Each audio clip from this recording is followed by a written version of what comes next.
Voltar aqui. Sim, então tá bom. Primeiro, peço desculpa a vocês, porque aconteceu um imprevisto que não estava entrando, a internet tinha parado de funcionar, mas deu certo, deu tudo certo. Karina estava me socorrendo, mas acabou que deu certo. Cá, vou começar, né? Estamos com 12 minutinhos. Pode dar início. Boa noite, pessoal. Vamos lá.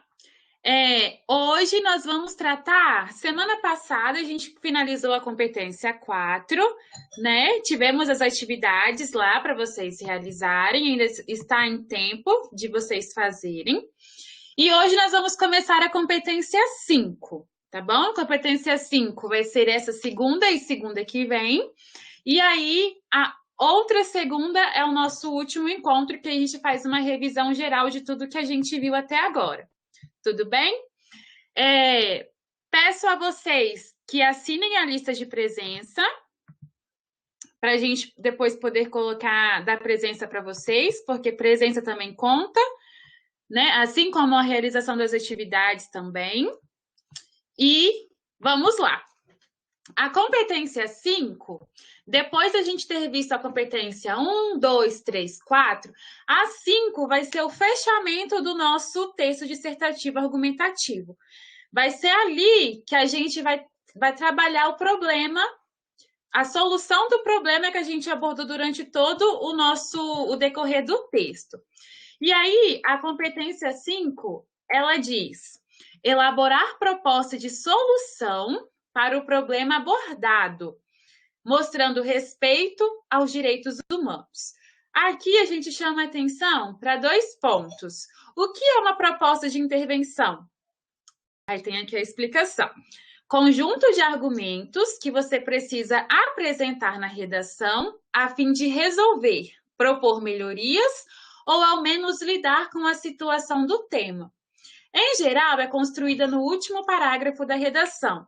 Não é obrigatório, mas geralmente, né, seguindo a lógica, é o último parágrafo, porque é ali que você vai dar a solução, a proposta de intervenção para o problema que já foi abordado.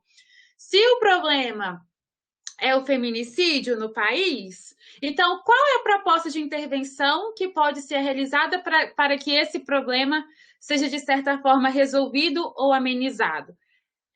No último parágrafo, e é a competência 5 que trata disso. A competência 5 ela é bem simples, mas ela tem que ser bem eficaz também, né? Chamo a atenção aqui para as redações que a gente corrigiu, onde, quando vocês receberam a devolutiva, né, das redações, todas elas tinham lá competência 1, 2, 3, 4 e 5, e cada uma tinha o seu valor. A competência 1 e a 2 já tiveram valores maiores porque a gente tinha trabalhado com elas. Então, automaticamente, não tinha como a gente colocar um valor maior para algo que a gente ainda não tinha trabalhado com vocês, né? Mas muitas redações não tinham proposta de intervenção. Muitas redações, também fugindo um pouco do assunto, estão colocando termos pessoais. É lindo a gente ler, a gente se comove, mas não é a intenção do texto dissertativo argumentativo, né? Você colocar ali alguma experiência de vida, você não está colocando o seu ponto de vista nem defendendo algo. E, às vezes, muito menos, colocando lá no último parágrafo uma proposta de intervenção para o problema que foi abordado. A redação, ela pede isso, que ao final de tudo que você escreveu, que você apresente uma proposta de intervenção para o problema que ali foi abordado. Porque, geralmente, para não dizer sempre, os textos dissertativos, argumentativos, eles abordam algum problema social, né? E o que o seu corretor ali quer ver é a sua forma de se posicionar em frente àquele problema, buscando uma solução, algum tipo de intervenção. Um outro ponto aqui da competência 5 é respeito aos direitos humanos, né? Tem redação que a gente já viu, que tem por aí, que fala sobre espancar as pessoas na cadeia, fazer com elas aquilo que elas fizeram com as vítimas. É um pensamento que para a gente é correto, né? Ainda mais quando a gente vê algo feito com tanta brutalidade. Mas no nosso texto, a gente tem que ter muito cuidado com a forma com que a gente coloca. Porque um dos aspectos do texto dissertativo argumentativo, que abrange a competência 5, é respeitar os direitos humanos. E aí, semana que vem, a Karina vai trabalhar melhor com vocês essa parte dos direitos humanos. Aquilo que pode, aquilo que fere os direitos humanos. A gente, às vezes, o nosso pensamento, a gente tem que saber, né? Ter cuidado na hora de colocar. Então, essa foi a introdução da competência 5. Depois, apresento aqui para vocês as pontuações, né? Como todas as 4 anteriores que a gente já viu, a competência 5 também a pontuação máxima é 200 pontos. E não é difícil alcançar os 200 pontos. Depois temos alguns agentes que eles têm que aparecer para vocês conseguirem alcançar a nota. E aí, para o nível 5, que são os 200 pontos, elabora muito bem a proposta de intervenção, detalhada, relacionada ao tema e articulada à discussão desenvolvida no texto. É aquilo que eu falo toda a aula e eu sempre vou falar. Todos os parágrafos têm que estar interligados um com o outro. Todos os parágrafos têm que haver uma conexão com o que eu estou escrevendo no parágrafo A, no parágrafo B, no parágrafo C e no último parágrafo. Todos eles têm que haver essa ligação. E aí, na competência 5 não é diferente, né? Nível 4, 160 pontos. Elabora bem a proposta de intervenção relacionada ao tema e articulada a discussão desenvolvida no texto. Nível 3, 120 pontos. Elabora de forma mediana proposta de intervenção relacionada ao tema e articula a discussão desenvolvida no texto. Nível 2, 80 pontos.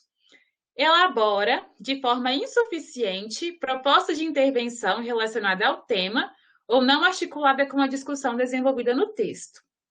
Nível 1, 40 pontos. Apresenta proposta de intervenção vaga, precária ou relacionada apenas ao assunto. Ou seja, não tem qualquer coisa ali no último parágrafo e ficou sem nexo, ficou vago. E o nível 0 é quando não apresenta proposta de intervenção ou apresenta uma proposta não relacionada ao tema, que é o que está acontecendo em alguns casos, não apresenta proposta de intervenção. Mas aquilo que a gente não sabe, a gente aprende. E agora a gente está aprendendo. Então, nas próximas redações, lembrem-se sempre da proposta de intervenção para o problema que foi abordado. Tudo bem? A pontuação. E aí, aqui está 5 elementos. Calma aí, está errado.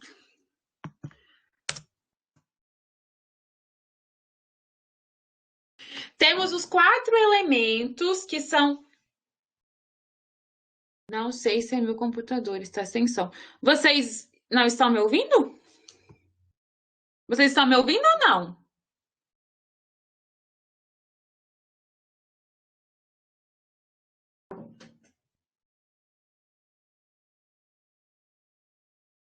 Então, é o seu computador, Eliane.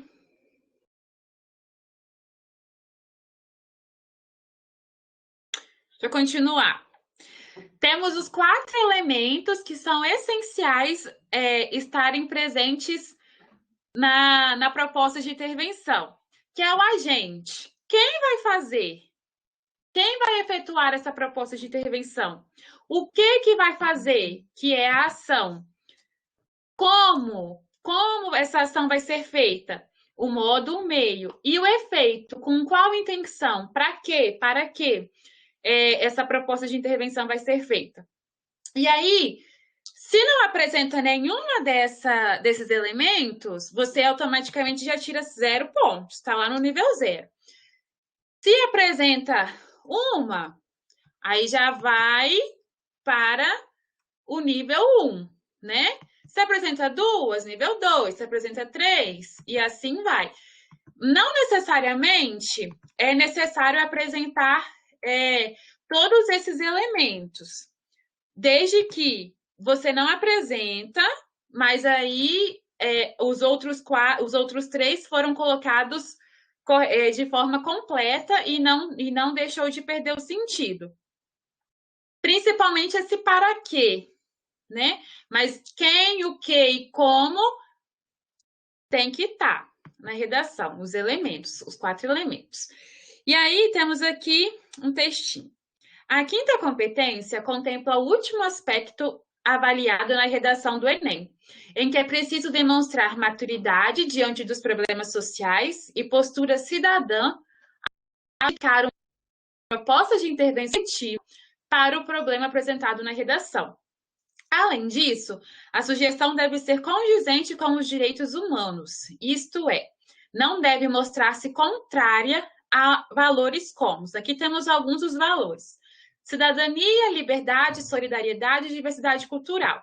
Por mais que seja um pensamento nosso, um pensamento pessoal, no nosso texto, nem sempre a gente pode colocar tudo aquilo que a gente pensa, né? Ou, se for colocar de uma forma mais amenizada e não interferindo os direitos humanos, que é um ponto muito importante. E aí, olha, aqui também fala... Cadê? Eu li aqui. Problemas sociais. Acho que foi no outro. A proposta de intervenção efetiva para o problema apresentado na redação. Também não adianta dizer que eu coloquei uma proposta de intervenção e a proposta não tem nada a ver com o tema que está sendo trabalhado, com o tema que foi abordado para que se escreva um texto dissertativo argumentativo. Né? Eu tenho que colocar uma proposta de intervenção para aquele problema que foi me pedido, aquele problema que está sendo abordado na redação. Não adianta estar lá falando sobre preconceito e eu coloco uma proposta de intervenção sobre outra coisa. Tem que ser condizente com aquilo que está pedindo. E aí, como a gente chega a essa proposta de intervenção? Propõe que seja feita uma proposta de intervenção social para o problema abordado. Para isso, é importante, temos aí 3 pontinhos. Primeiro, considerar os pontos abordados na argumentação, que foi aquilo que vocês já fizeram na competência 3 e 4. Mostrar o envolvimento com as questões sociais abordadas na proposta. Saber quais fatores a influenciaram e quais são as suas consequências. Então, a competência 5 vai finalizar tudo aquilo que vocês trabalharam nos parágrafos anteriores, abordando as competências 1, 2, 3 e 4. Tá bom? Aí, o que se espera? Se espera que não tenha propostas vagas e gerais. Vagas e gerais é aquilo que eu já comentei. Algo muito... que não tenha sentido, que não tenha os agentes, quem, como, por quê, como vai realizar e para quê, né? Isso é uma proposta vaga. As propostas devem ser concretas, específicas, consistentes com o desenvolvimento das ideias. Que ideias? As ideias que vocês apresentaram nos parágrafos anteriores. E a proposta deve ser específica, coerente para o problema abordado, e deve detalhar os meios para realizá-la. E aí, temos aqui alguns pontos dos direitos humanos, que não devem ser, mas coloquei alguns lá, mas alguns aqui. Dignidade humana, igualdade de direitos, reconhecimento e valorização das diferenças e diversidades, laicidade do Estado, democracia na educação e sustentabilidade socioambiental. Mas isso depois a Karina vai trabalhar melhor com vocês. E aí, temos aqui alguns exemplos. Aqui o tema é Desafios de Segurança Pública no Brasil. Temos aqui 2 propostas. Temos a proposta 1, que foi simplesmente: é fundamental que o governo providencie uma segurança melhor aos cidadãos. Ponto. Proposta 2.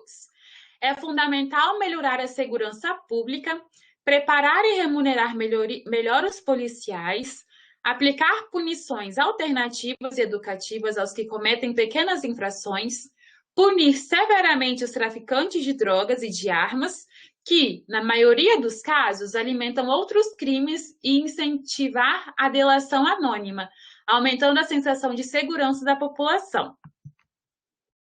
Aí, por que a proposta 2 é mais efetiva que a 1?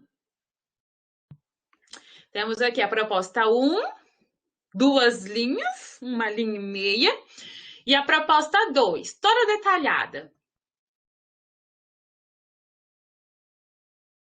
Proposta 1 é uma temos ali a proposta, né? Temos ali a proposta, não deixou de haver. Mas é sem detalhamento dos meios para a sua realização. É algo muito vago, né? Muito direto, sem detalhamento. E a proposta 2 tem a presença da proposta com detalhamento dos meios para a sua realização. Então, a proposta 2, aqui, 200 pontos praticamente, né? Ela está completa, ela tem um detalhamento. Como aquilo vai ser realizado? Por quem vai ser realizado? Né? Tá completinha. E aí, outro modelo aqui. Esse usando o agente, a ação, o meio e o modo e o efeito. De modo a garantir o desenvolvimento adequado da criança e diminuir os abusos da publicidade, algumas medidas devem ser tomadas. O governo, quem vai tomar essas ações? Quem vai tomar essas medidas? O governo. Então, o governo vai ser o agente das ações.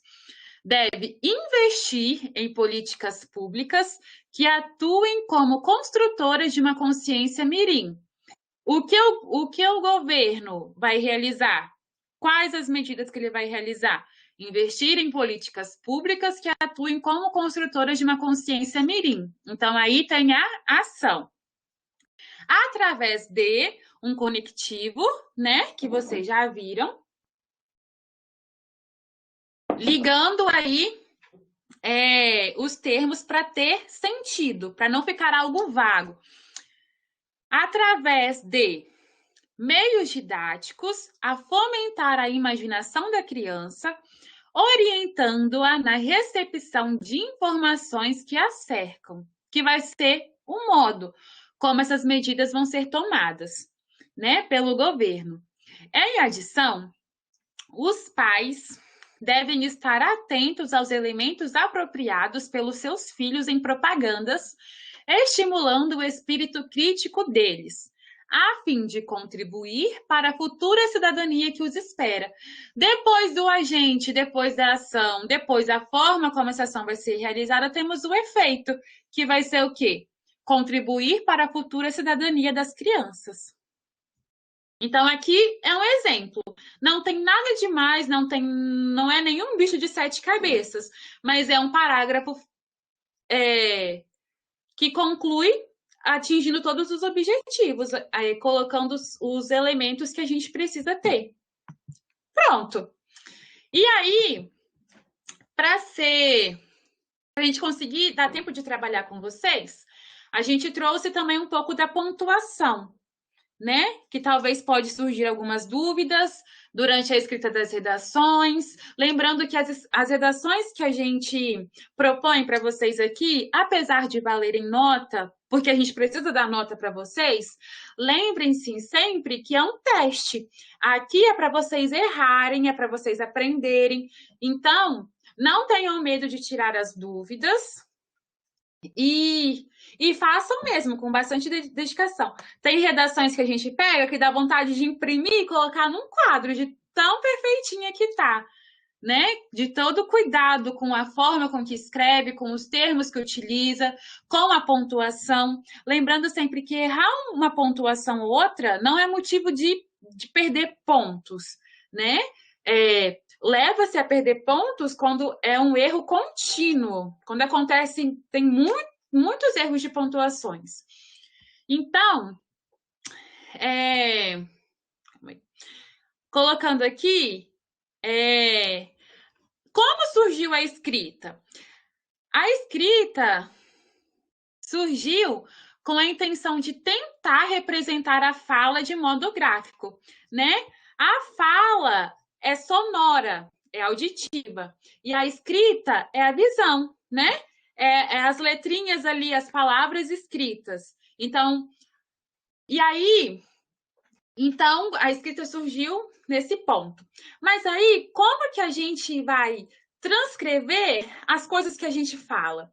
Por exemplo, se eu falo pare, eu vou grafar pare, ponto. Se eu falo pare, tipo dando um grito, então vai ser o escrita do pare e um acento de exclamação, né? Mas se, por exemplo, for um outro tipo de fala e como que eu vou entonar na escrita o jeito que eu quero falar? Então, às vezes é bem difícil, né? Mas aí por isso que a gente tem que sempre buscar. Então, a pontuação surgiu na tentativa de reproduzir as entonações e as intenções da fala. Também é um elemento de organização textual. Quando a gente está lá lendo um livro, a gente consegue ler com a entonação que está lá do personagem, simplesmente pela pontuação, não é? Se tiver um ponto final apenas, a gente lê mais seca, né? Mais direta. Se tiver pontos de exclamação, a gente sabe que tem um enfoque ali. Se for uma palavra toda em caixa alta, a gente sabe que é uma pessoa gritando. Então, a pontuação ela veio com o sentido, na tentativa de reproduzir as entonações, visto que a fala, a gente fala de um jeito, mas na hora de escrever é totalmente diferente, né? Glauci, Oi? não sei se você viu a pergunta da Marília. Vou ler aqui para você. Professora, tem um número mínimo e máximo de linhas do parágrafo? Quer responder? Posso responder. Não, não tem um mínimo, lógico, 3, 4 linhas, máximo 7. O ideal é que você divida os parágrafos entre 5 e 7 linhas. Um parágrafo de 3 linhas não é parágrafo. Um parágrafo de 4 linhas não vai explicar muito bem o que você quer dizer. Então, assim, divida entre 5 e 7 linhas. Não menos que 5, mas também não mais que 7. Porque o total, Marília, são 30 linhas, tá? Aí você faz uma divisão, isso daí, mais ou menos de 7, entre todos os parágrafos que vão haver dentro do seu texto. Isso daí que a Karina falou é um outro ponto. Tem redação que às vezes tem 2 linhas, 3 linhas, tem redação que às vezes tem uma linha. Uma linha não é um parágrafo, né? Geralmente vai ser uma oração. 2 orações no máximo, porque 2 versos. Não vai ser um parágrafo. Oração, se não for só frase, né? Se não for só uma frase. Então, vocês têm que escrever 30 linhas, mais ou menos uns 4 parágrafos. Então, é só fazer uma divisão dessas 30 linhas entre esses 4 parágrafos. Aí fica também um texto organizado e vai ter uma quantidade de linhas suficiente para vocês conseguirem expor as ideias de vocês. Agora tem a Estela, né? Quando utilizo o hífen para explicar algum conceito, devo finalizar essa explicação com outro hífen? Como assim? Por exemplo, vou colocar Enem. Aí eu coloco um tracinho, o hífen, e coloco na frente Exame Nacional do Ensino Médio. Aí depois eu coloco um outro hífen? É tipo isso, Seria Estela? travessão, não? Seria o quê? Travessão? Que aqui, tipo aquele hífen mais longo, que quando a gente utiliza para explicar alguma coisa.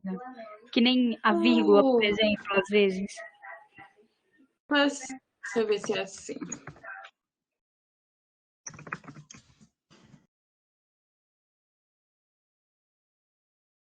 Tá assim. Aí, se depois do que eu escrevi o que significa, eu coloco um outro tracinho na frente?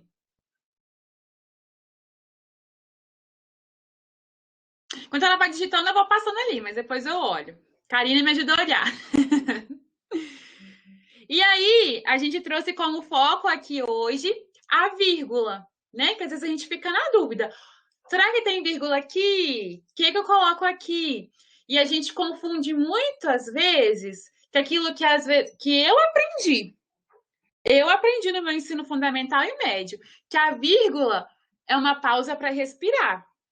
Mas se fosse verdade, ninguém ia respirar, né? Porque a gente não tá com uma vírgula o tempo todo para fazer a gente respirar.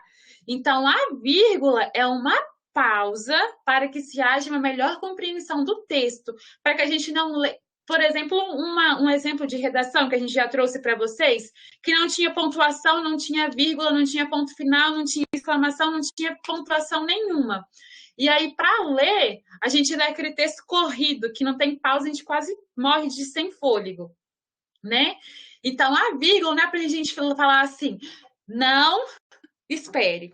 Não é uma pausa para respirar, né? É uma pausa que o texto seja melhor compreendido, que o texto tenha uma coerência. Então, essa é uma diferença. E a gente sempre aprende, eu pelo menos sempre ouvi que a vírgula é uma pausa para respirar. Não é. E para a vírgula, ela existe regras, né? Existem regras para colocar a vírgula. Aí a gente separou algumas das que são mais comuns, das dúvidas mais comuns. Por exemplo, a vírgula como elemento organizador. Por exemplo, aqui, a vírgula a gente pode mudar o sentido, né? Eu lembro quando eu era pequena, minha mãe comprou um livro para eu poder estudar, e ele tinha todas as disciplinas. E uma na língua portuguesa tinha uma historinha que ela é bem famosa sobre um homem que ia morrer e por causa da vírgula.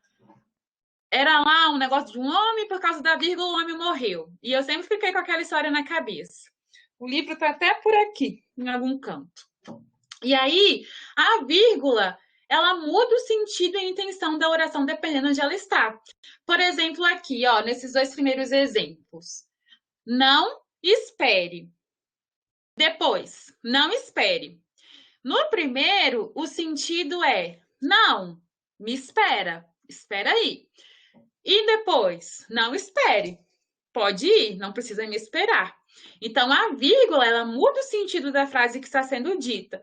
E embaixo tem o exemplo do dinheiro, né?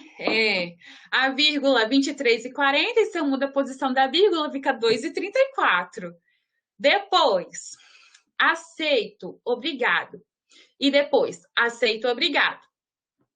A primeira, no sentido de gratidão, né? Aceito, obrigado, estou agradecendo. E depois, aceito, obrigada. A pessoa está aceitando algo, está sendo obrigada a aceitar algo. Então, a vírgula mudou a entonação da frase. Depois, esse juiz é corrupto. Esse juiz é corrupto. Na primeira opção, esse juiz é corrupto. Eu estou mostrando alguém para o juiz que é corrupto. Quando eu falo sem a vírgula, esse juiz é corrupto, eu estou dizendo que quem é corrupto? O juiz, né? Vamos perder. Nada foi resolvido. Vamos perder nada. Foi resolvido. Ou seja, por causa de uma vírgula, você pode perder ou não perder nada, né? Vamos perder. Nada foi resolvido. E não vamos perder nada, já foi resolvido. Tudo bem? E aí temos a vírgula obrigatória em casos como para separar termos numa enumeração. Sua observação foi inconveniente, agressiva, irônica, antipática. Nessa última vírgula depois do irônica, poderia ser o E também. Sua observação foi inconveniente, agressiva, irônica e antipática, né? A última vírgula aí é opcional, poderia ser o E, que é a mais comum, eu prefiro, mas as vírgulas anteriores são aleatórias, para separar os termos, né? E aí também temos a vírgula para separar aposto. Fernanda Montenegro, quem é Fernanda Montenegro? Atriz talentosa. Então, vírgula, recebeu homenagens à imprensa mundial. O próximo, para separar vocativo. O que é vocativo? É quando eu vou falar com alguém, né? Por exemplo, se eu mando bom dia, Karina. Bom dia, vírgula, Karina, né? É um vocativo. Vamos comer, gente? Vamos comer, gente? Como muda o sentido? Maria, chame seu pai. Maria, vírgula, é a pessoa com quem eu estou chamando, é a pessoa com quem eu estou falando. Bom dia, turma, vírgula, separando o vocativo. A vírgula também é obrigatória entre nomes de lugares e datas para endereços. Por exemplo, Brasília, 10 de fevereiro de 1999. Rua do Ouro, número 229, né? O próximo aqui. Para separar palavras ou expressões explicativas. O diretor titubeou, isto é, não concordou com o ponto de vista da Assembleia. Está explicando, né? Então, entre vírgulas. Calma aí, que travou.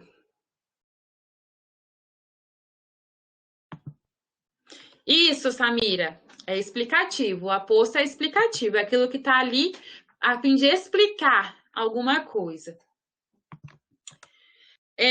Quando se omite um termo da oração.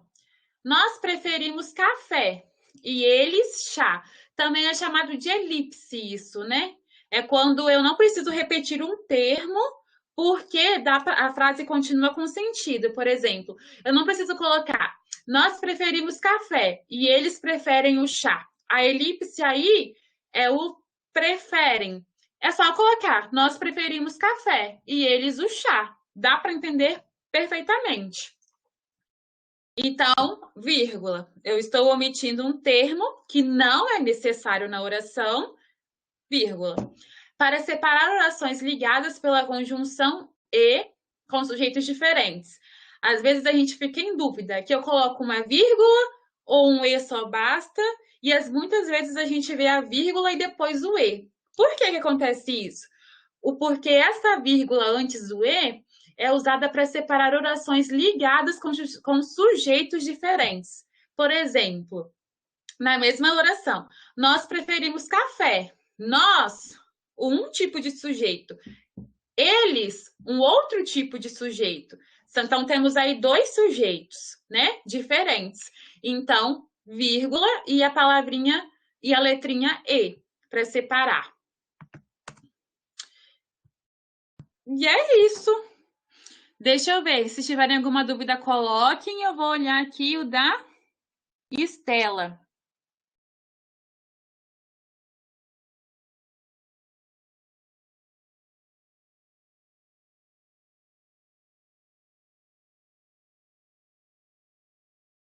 Cara, eu não entendi muito bem. Você entendeu?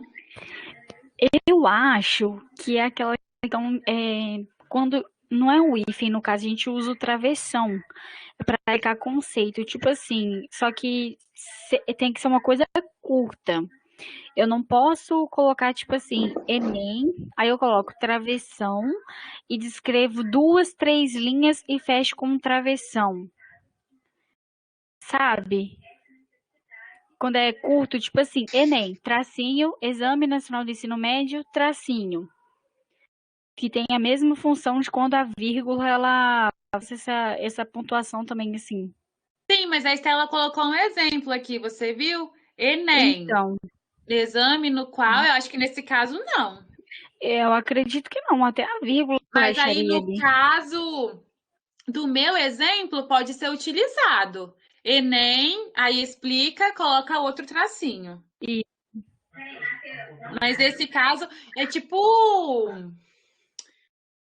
Vai ser uma explicação, Estela. Não necessária... Não precisa. Não precisa nem desse tracinho, na verdade. Pode ser. Vou falar lá.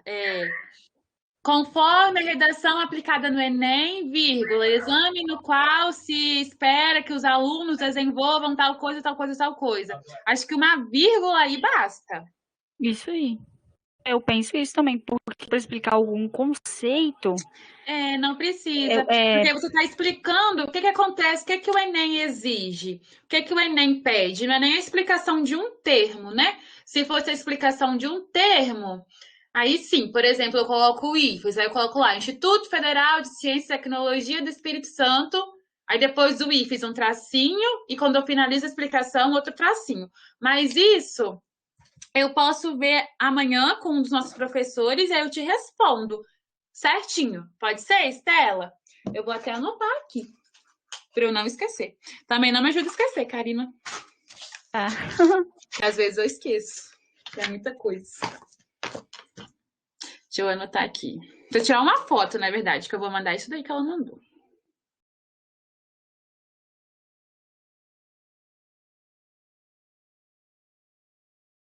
Pronto. Não vou esquecer. Vou colocar um alarme, que só funciona assim, na base do alarme. Gente, então, se não temos dúvidas, a gente finaliza a introdução da competência 5. Semana que vem a gente finaliza a competência 5 no nosso penúltimo encontro. E depois, no dia 5, a gente finaliza o nosso curso, tá? As atividades já estarão disponíveis para vocês até amanhã. Lembrem-se de fazer, por favor, porque depois a gente vai contabilizar tudo. Vocês precisam de presença aqui nas aulas e também as notas, tá bom? E qualquer dúvida, é só falar com a gente. Por enquanto, é isso. E qualquer coisa a gente manda para vocês também lá no grupo, mas por enquanto, fica para segunda-feira. Só se acontecer alguma coisa na faculdade que a gente não vai poder estar aqui com vocês. Mas tudo a gente avisa. Tudo bem?